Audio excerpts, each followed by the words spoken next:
Hello guys, good afternoon. I have a doubt. Will lipids ever rule the world?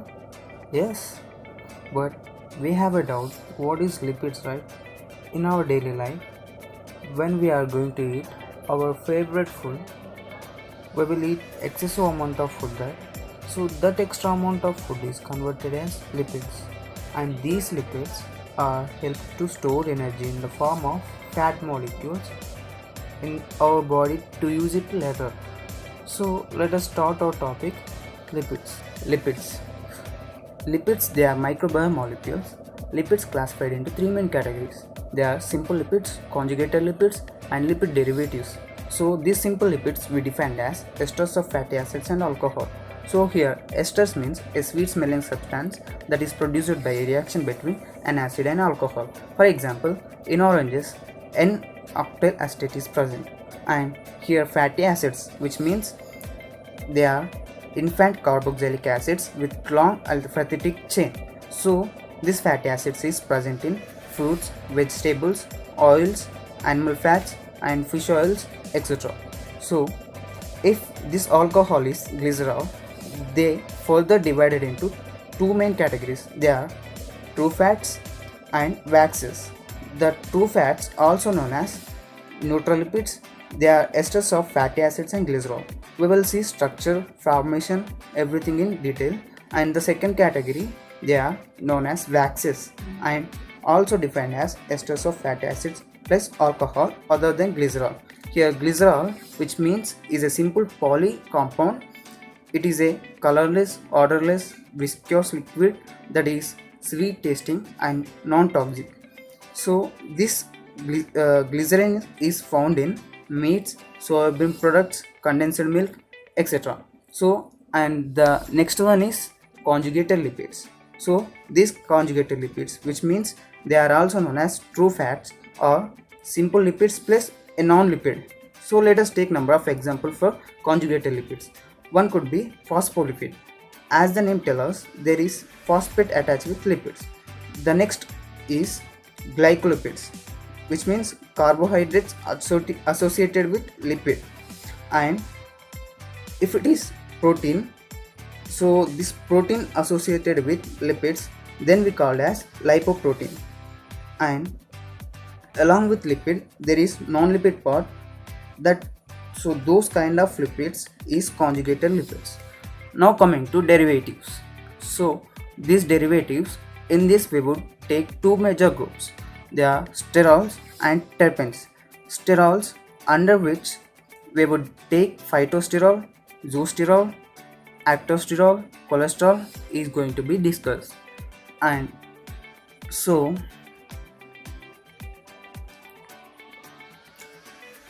this is how we classify lipid in a brief manner, and we will start with true fats, or the structure and how these true fats are formed and what are the major parts.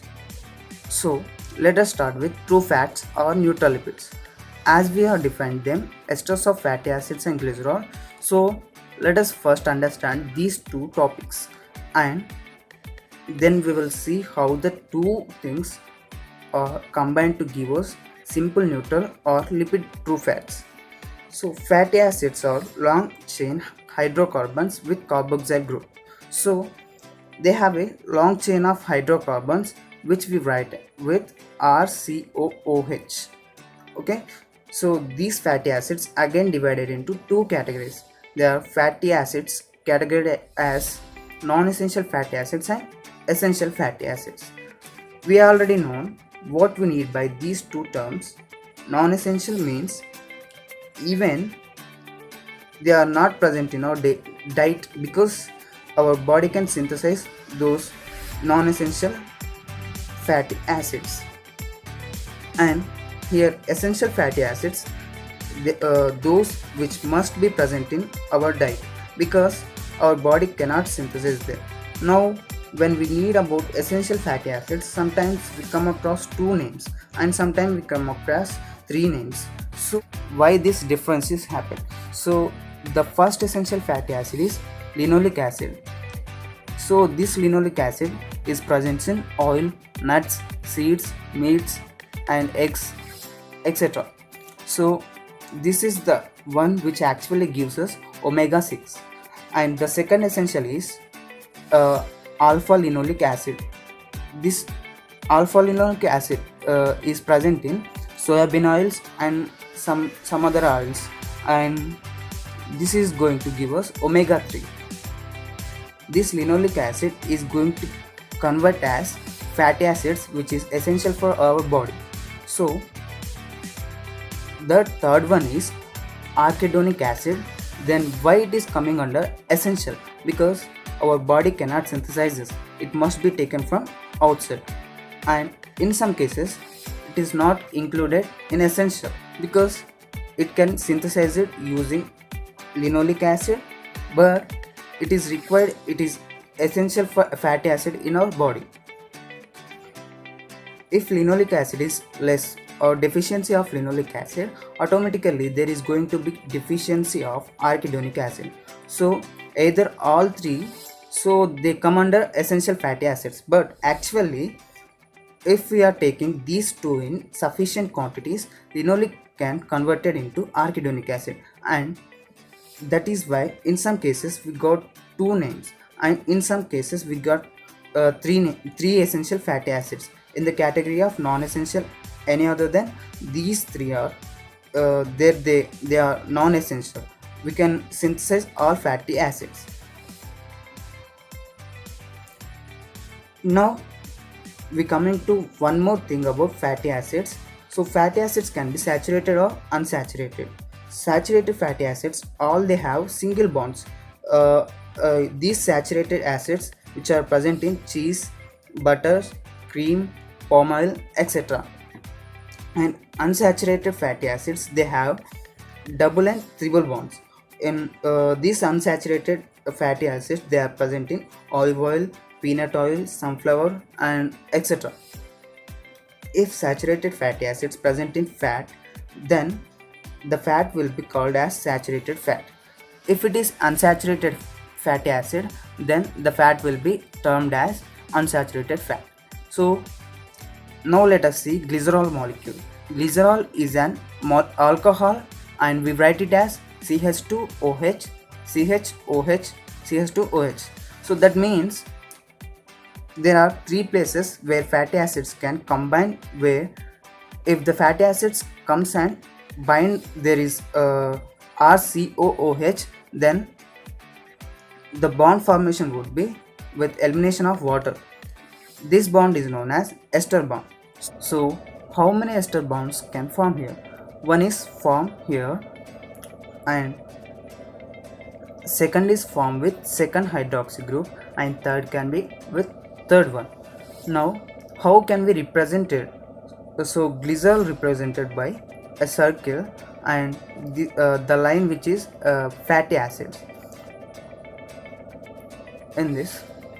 Now there is one more very important. Glycerol is hydrophilic, whereas fatty acid digested is hydrophobic. And when one molecule has one end has hydrophobic and other end has hydrophilic, such molecule has termed as amphipathetic molecule. The lipid molecules are the fat molecules. They are actually amphipathetic molecules. And here, when we have drawn one glycerol and one fatty acid, the second one are attached to two fatty acids, and third one are attached with three fatty acids. So if there is only one fatty acid attached with, we would call it as monoglyceride fat. And in this, one glycerol has one fatty acid. Another is diglyceride fat. It has one glycerol and two fatty acids. This is triglyceride fat. It has one glycerol and three fatty acid molecules. So depending upon how many fatty acids are attached to glycerol, we can say mono, di or tri. So minimum 1 and maximum 3 fatty acids can attach it. That means in monoglyceride 1 ester bond, in di 2, in tri there would be 3 ester bonds. So here when we talk of true fats or neutral fats, talking of glycerol and fatty acids, The alcohol is glycerol and fatty acids could be saturated or unsaturated, and they can also be from any category, essential fatty acids or non-essential fatty acids. So this is how we classified these true fats or neutral lipids. Classified in the sense structure. If fatty acids are saturated, then the fat would be termed as saturated fat. So here we can have saturated fat. What would be in saturated fat? If we would be glycerol plus saturated fatty acids, and unsaturated have glycerol plus unsaturated fatty acids. Saturated are solid at room temperature, whereas unsaturated are liquid. We can understand by a simple example. Saturated fat, one example is ghee, and unsaturated is oil. So oil normally remains at room temperature liquid, whereas ghee is solid. So this is the end of this video, and in next video we will discuss about waxes. Thanks for watching.